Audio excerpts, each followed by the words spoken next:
आज हलीम बनाने का मूड हुआ तो हलीम बना ली। हलीम कुछ इतनी ही मज़ेदार बनी कि सब उंगलियां ही चाटते रह गए। बिस्मिल्लाहिर्रहमानिर्रहीम। अस्सलाम वालेकुम। क्या हाल है भाई आप सबके? उम्मीद है बफज़ल ताला सब खैर व आफ़ियत से होंगे। बहुत दिनों से चाह रही थी कि हलीम की रेसिपी शेयर करूं, लेकिन शदीद गर्मी की वजह से अमल नहीं कर पा रही थी। आज मौसम कुछ बेहतर लग रहा है तो सोचा आज ये काम भी कर ही डालूं। तो चलिए फिर स्टार्ट करते हैं। लेकिन आगे बढ़ने से पहले गुजारिश है कि वीडियो को लाइक ज़रूर कर दीजिएगा। हलीम बनाना कोई मुश्किल काम नहीं है, लेकिन फिर भी मैंने अपनी फैमिली में देखा है कि बहुत से लोग सिर्फ इस वजह से हलीम नहीं बनाते कि उनको मुश्किल लगता है। तो मैं कहूँगी कि ये बहुत ही आसानी से बन जाती है, मत डरा करें।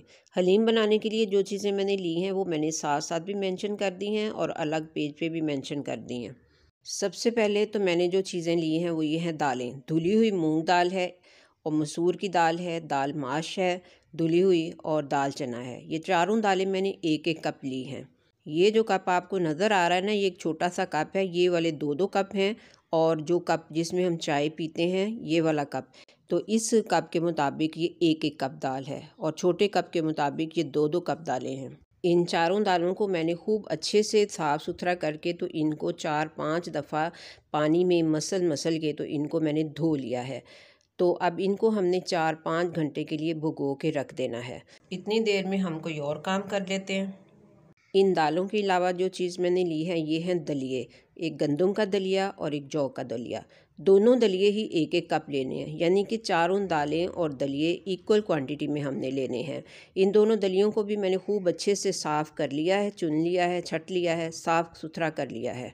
इनके अलावा दो दरमियानी साइज़ की प्याज हैं, दो गट्ठी लहसुन छिला हुआ, और अदरक का एक बड़ा टुकड़ा तकरीबन 30-35 ग्राम होगा। और प्याज को मैंने इस तरह से काट लिया और अदरक लहसुन को इस तरह से मैंने कूट लिया है।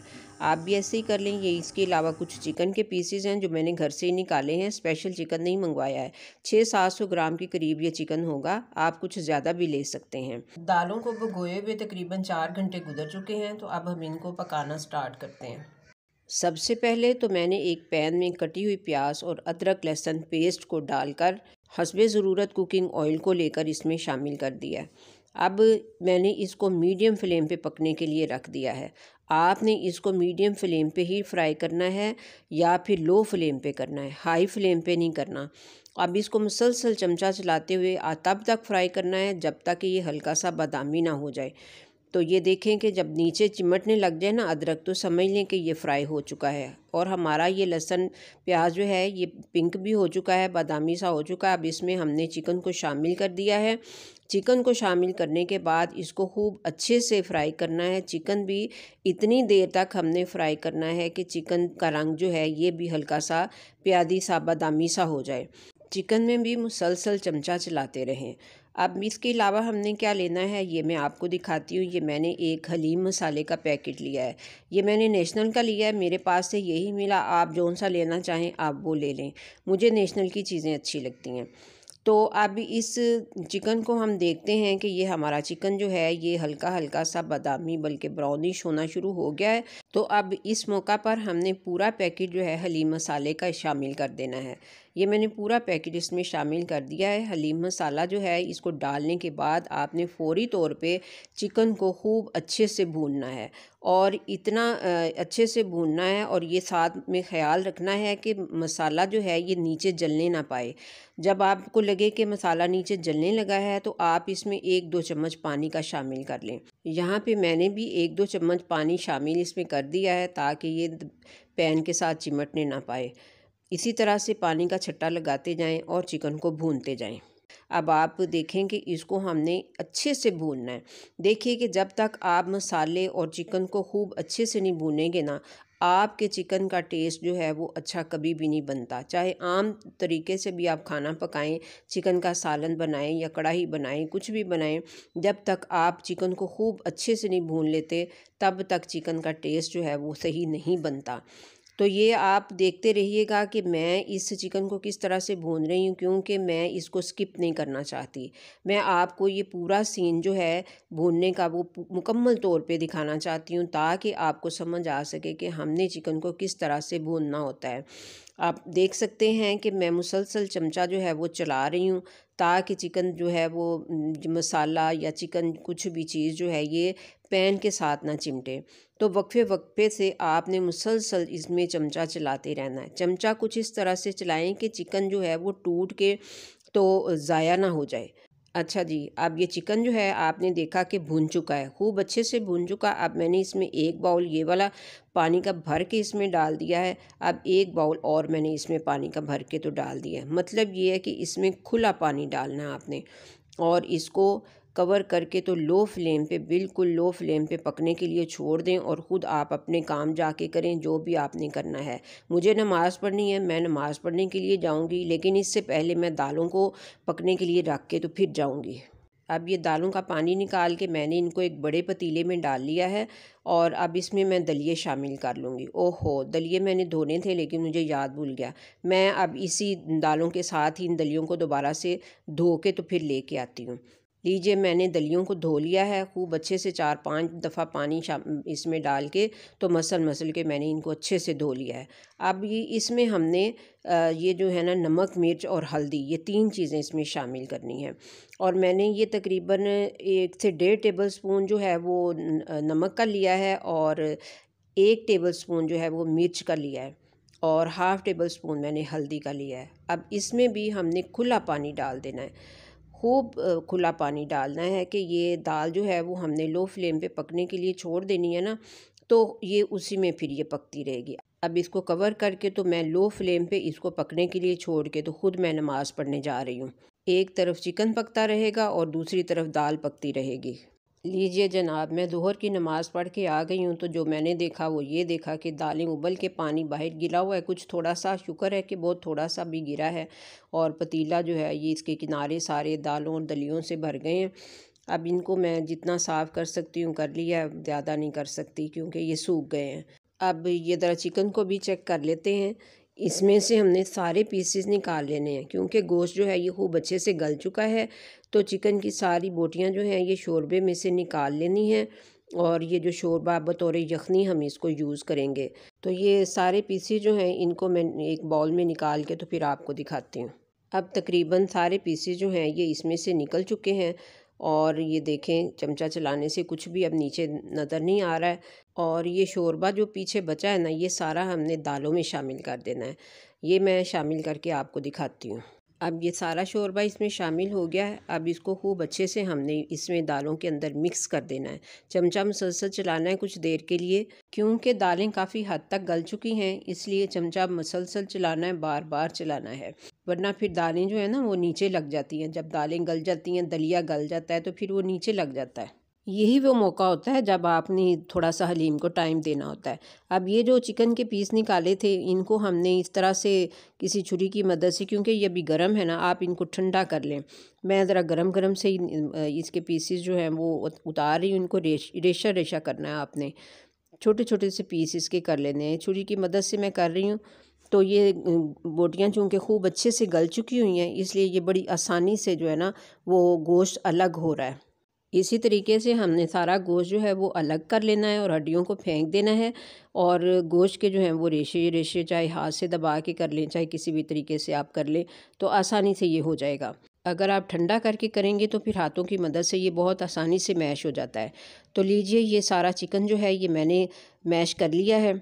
अब इसको हमने दालों वाले पतीले में डाल देना है। लीजिए, ये सारा चिकन जो था वो मैंने दालों वाली पतीले में डाल दिया है। देखने में तो लग रहा है कि जैसे चिकन कम हो, लेकिन कम है नहीं, ये बहुत अच्छा टेस्ट इसने हलीम को दिया है। फिर भी अगर आप ज़्यादा डालना चाहें तो ज़्यादा चिकन डाल लें। तो अब इसको, चिकन को दाल में डालने के बाद हमने फिर से इसको अच्छे से मिक्स करना है, चमचा खूब अच्छे से चलाना है। अब यहाँ पे ये मेरे पास कुछ मसाले हैं, पिसा हुआ गरम मसाला, पिसी हुई काली मिर्च, कूटा हुआ सूखा धनिया और कूटा हुआ सफ़ेद ज़ीरा, ये सारे मसाले मैंने इसके अंदर शामिल कर दिए हैं।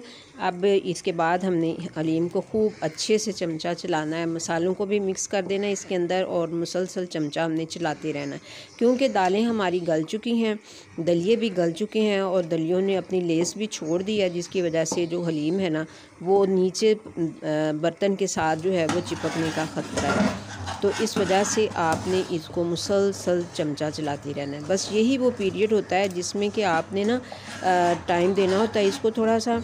और इसके अलावा आपने ये करना होता है कि चमचे की मदद से जो दालों के दाने आपको साबत साबत नज़र आते हैं ना, तो इस तरह से उनको पीसना होता है, साथ साथ ये दालों को मैश भी करना होता है। बाज़ लोग ग्राइंड कर लेते हैं हलीम को, लेकिन मैं ग्राइंड नहीं करती सारी। मैं बिल्कुल थोड़ी सी यानी कि जो चौथाई हिस्सा समझ लें या तीसरा हिस्सा समझ लें, बस वो एक हिस्सा जो है ना हलीम का लेके थोड़ा सा मैं उसको ग्राइंड कर लेती हूँ।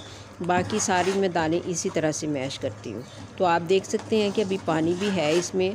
अगर आपको पानी कम लगे और आपकी दालें अभी वो अच्छे से गली नहीं है, दलिए का कच्चापन आता है, तो आपने उस टाइम पे पानी और डाल देना है। दलिए का कच्चापन नहीं आना चाहिए, क्योंकि दलिए वगैरह जो होते हैं उनका कच्चापन मरेगा तो हलीम का टेस्ट भी बनेगा। इस चीज़ का आपने ख़ास ख्याल रखना है।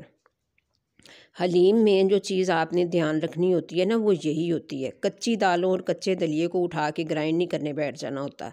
अक्सर लोगों को ये भी मैंने देखा है। तो आपने ये इस तरीके से इसका ख्याल रखना है इस पॉइंट का।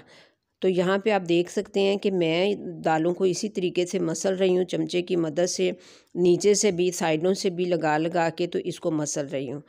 तो ये जब दालें अच्छी तरह से मसली जाएं, टेस्ट करते रहें बीच बीच में, बार बार वक्फे वक्फे से, और वक्फे वक्फे से चमचा चलाते रहें। ये ज़रूरी नहीं है कि आप सर पे खड़े रहें, थोड़ी थोड़ी देर बाद आते जाएं और बीच बीच में कोई और काम करना हो तो करते रहें, लेकिन ख़ुसूसी तौर पे ध्यान इसी तरफ रखना है।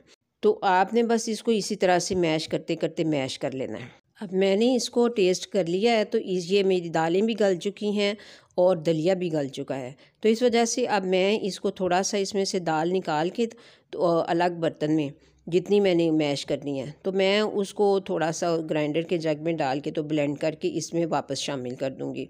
अब यहाँ पे मैंने एक अलग बर्तन में हलीम को निकाल लिया है, थोड़ी सी हलीम निकाली है, तो तकरीबन चौथा हिस्सा हलीम मैंने इसमें निकाली। अब मैं इसको ठंडा करके तो फिर इसको ब्लेंड करूँगी। अब ये मैंने हलीम को जग में डाल लिया है, तो बिल्कुल थोड़ी सी मैंने अभी ली है, आधी से कम हलीम मैंने ली है। अब इसको ये आप देखें कि मैं कितनी देर चलाती हूँ, बस सिर्फ एक, ये देखें, साथ ही मैंने इसको बंद भी कर दिया है। बस इतना ही, 2 सेकंड तकरीबन ये लगे हैं इसको। तो इसी तरीके से मैं बाकी की सारी हलीम भी जो है इसको ब्लेंड कर लूँगी। अब आप हलीम की शक्ल को देख लीजिए, ये किस तरह से ब्लेंड हो गई। ये मैंने मज़ीद दूसरा जग जो है उसमें भी डाल लिया। अब ये दूसरा जग भी मैंने ब्लेंड कर लिया है, तो इसको भी मैं हलीम में शामिल कर देती हूँ। अब ये मैंने हलीम सारी ब्लेंड की हुई जो थी इसमें शामिल कर दी। अब आप देख सकते हैं कि इसका कलर जो है ये चेंज हो गया है थोड़ा सा, क्योंकि हलीम को ब्लेंड करने से थोड़ी सी वो लाइट कलर में आ जाती है। तो अब इसको खूब अच्छे से हमने मिक्स कर देना है, खूब अच्छे से इसको दोबारा से मैश करते रहना है जब तक कि ये पकती है। अब आप देख सकते हैं कि हलीम पूरी तरह से मैश हो चुकी है, सारी हलीम जो है वो पूरी तरह से मैश हो चुकी है। हालांकि मैंने सिर्फ आपके सामने 2 जग ही ब्लेंड किए हैं, बिल्कुल थोड़ी सी हलीम ब्लेंड करके इसमें शामिल की है। अब आप देख सकते हैं कि हलीम जो है हमारी तैयार हो चुकी है। अब हम इसको तड़का लगाएंगे। तड़का लगाने के लिए मैंने एक दरमियाने साइज़ की प्याज लेके तो इसको इस तरह से काट लिया है। अब इसमें हस्बे ज़रूरत जो है वो कुकिंग ऑयल को शामिल करना है और फिर इसको हमने पकाना है, फ्राई करना है। प्याज जो हैं इतने फ्राई करने हैं कि ये ब्राउन हो जाएं। इसके अलावा ये मैंने अदरक लिया, कुछ थोड़ी सी अदरक लेनी है आपने, और आपने इसको बिल्कुल बारीक बारीक सा काट लेना है। प्याज ब्राउन होने के दौरान मैंने अदरक को इस तरह से बारीक बारीक काट लिया है। थोड़ी सी मैंने अलग कर ली है और थोड़ी सी मैंने अलग कर ली है। अदरक को काटने के दौरान हमारी प्याज जो है ये इतनी ब्राउन हो चुकी है। जब इतनी ब्राउन हो जाएगी तो फिर हमने इसमें कटी हुई अदरक जो है, जो मैंने ज़्यादा वाली अदरक साइड पे रखी थी, उस सारी अदरक को इसमें शामिल कर दिया है। तो अब इसको भी हमने जो है फ्राई करना है, और इतना फ्राई करना है कि प्याज जो है ये थोड़ी सी मज़ीद डार्क ब्राउन हो जाए। अब इतनी देर में मैं हलीम को एक बाउल में निकाल लेती हूँ। इसी दौरान में प्याज भी तैयार हो जाएगी। ये मैंने हलीम को एक बाउल में निकाल लिया है। प्याज भी हमारी तैयार हो चुकी है अदरक के साथ। तो अब मैं इस सारे तड़के को इसके ऊपर डाल देती हूँ। लीजिए जनाब, बहुत ही मज़े की जो है ना हलीम बन के रेडी हुई है। तो अब मैं इसके ऊपर थोड़ी सी सब्ज़ मिर्च भी कटी हुई इसके ऊपर डालूँगी। बिल्कुल बारीक बारीक काट के तो सब्ज़ मिर्च जो है इसके ऊपर गार्निश कर देंगे। इसके अलावा अगर आप चाहें तो बारीक कटी हुई अदरक भी इसके ऊपर गार्निश कर दें या अलहदा साथ प्लेट में रख दें। मैंने अलहदा रखी है। ये आप देख सकते हैं कि मैंने एक छोटी प्लेट में साथ में बारीक कटी हुई अदरक, सब्ज़ मिर्च और ब्राउन की हुई प्याज जो है, ये सब चीज़ें मैंने एक अलहदा प्लेट में रख ली हैं। साथ में लेमन भी काट के रख ली हैं। तो जिसका जितना दिल चाहे, जो दिल चाहे वो डाल ले। तो हलीम जो है ये बहुत ही मज़े की बनी है, आप खाएंगे तो उंगलियां चाटेंगे। मिलते हैं फिर नेक्स्ट इंशाल्लाह।